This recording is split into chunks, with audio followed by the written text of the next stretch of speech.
Jai Srila Prabhupada, Nana Shastra Vicharanaika Nipunau, Sadharma Samstapakau, Lokanam Hita Karinau Tribhuvane, Manyau Sharanya Karau, Radha Krishna Padara Vinda Bhajana Anandena Madhalikau, Vande Rupa Sanatanau, Raghujugau, Sri Jiva Gopalakau.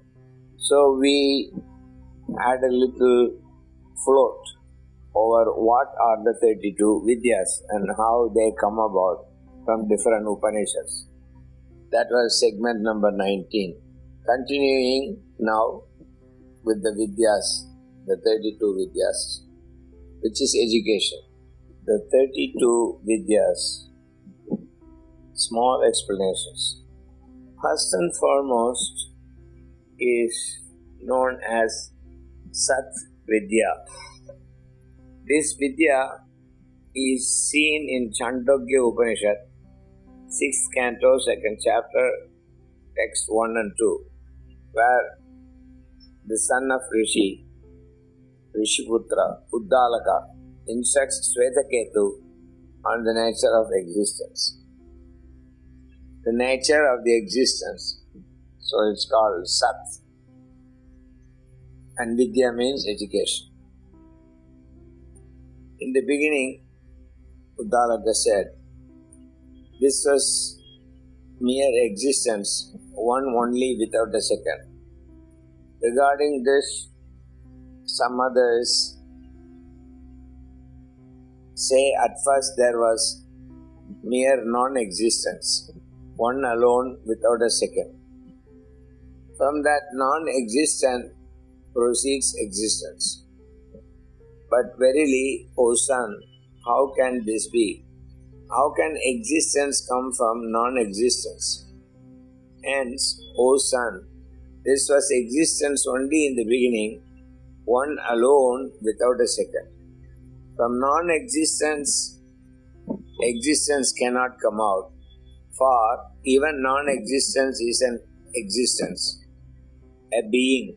As regards the sentence in the Taittiriya Upanishad, which says that existence came from non-existence, it is explained that here non-existence refers to the state of Avyaktam, where the manifold world does not exist and from which the existence of the world is evolved. Meditation on Satvidya enables one to assert the reality of the Sat aspect of the Absolute, whose essential nature is always Chit, and his Svanubhava, his own realization, is called Ananda. In continuation of this, Uddalaka asserts the great dictum of identity, Tat Tvam Asi. Tat means that, Tvam means you, Asi means are. You are that. This doesn't mean in every respect. You are that qualitatively. Quantitatively we are different. Number 2, Bhuma Vidya. This Vidya occurs in the Chandogya Upanishad again, 7th canto, 24th chapter, where Sanat Kumara, one of the 4 Kumaras, instructs Narada, the son of Brahma, our Brahma line Acharya Narada, in the nature of the unconditioned infinite plenum or the fullness of being. Where one sees nothing else, hears nothing else, understands nothing else, that is called the infinite plenum. But where one sees something else, hears something else, understands something else, that is called the little finite or infinitesimal. That which is infinite is immortal, and that which is infinitesimal is immortal. This is perhaps the greatest of all the Upanishads, Upanishads in terms of Vidya, for it sums up the entire result of all philosophies and Vedantic inquiries. It treats of the most exalted absolute state of unlimited bliss and immortal life, after attaining which one returns not to the mortal existence at all. In continuation of this, Sanat Kumara mentions that the infinite, the self, that I are all identical, and that this one being alone is the truth. The knower of this Vidya becomes the self-emperor and exists as the infinite whole. Number 3, Maitreyi Vidya. This Vidya occurs in the Brihad Aranyaka Upanishad. Brihadaranyaka is one word. Brihad Aranyaka Upanishad. Brihadaranyaka Upanishad. Second canto, 4th chapter, and 4th chapter, text 5.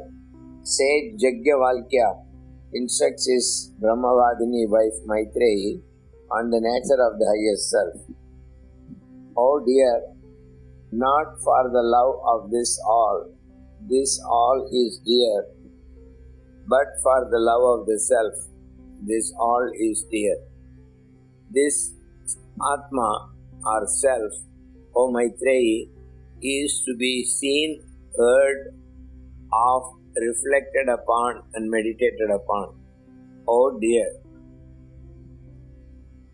Through the seeing of, hearing and reflecting upon and knowledge of this self, all this becomes known. Where there is duality as it were, there one sees the other, smells the other, hears the other, speaks to the other, thinks of the other, understands the other, but where oneself alone exists everywhere. Then, through what can one see what? Through what can one smell what? Through what can one hear what? Though what can one speak to what? Through what can one think of what? Through what can one understand what? Through what can one understand that by which everything else is understood? Prabhupada used to quote this all the time, this particular verse, Sapashyati Sapashyati, by seeing what everything else is seen. So what can one understand? By what? Thought. Through what can one understand that by which everything else is understood? Oh dear, through what can one understand the understander? Understandable too. The Bhuma Vidya and the Maitreyi Vidya from the culmination of the entire philosophy of the Upanishads. The absolute reality is affirmed and declared in boldest terms in these two Vidyas. The non-existence or the illusory nature of the world phenomena and the truth of the one indivisible essence is accepted. When cause and effect are different from one another, there arises the concept of duality. When cause and effect are blended into one without a second, these two Vidyas are useful for the highest Advaitic meditation on the unconditioned Absolute. We will continue from 4th Vidya, which is Sandilya Vidya, which is also part of Chandogya Upanishad, in the next segment. Hare Krishna. Jai Srila Prabhupada.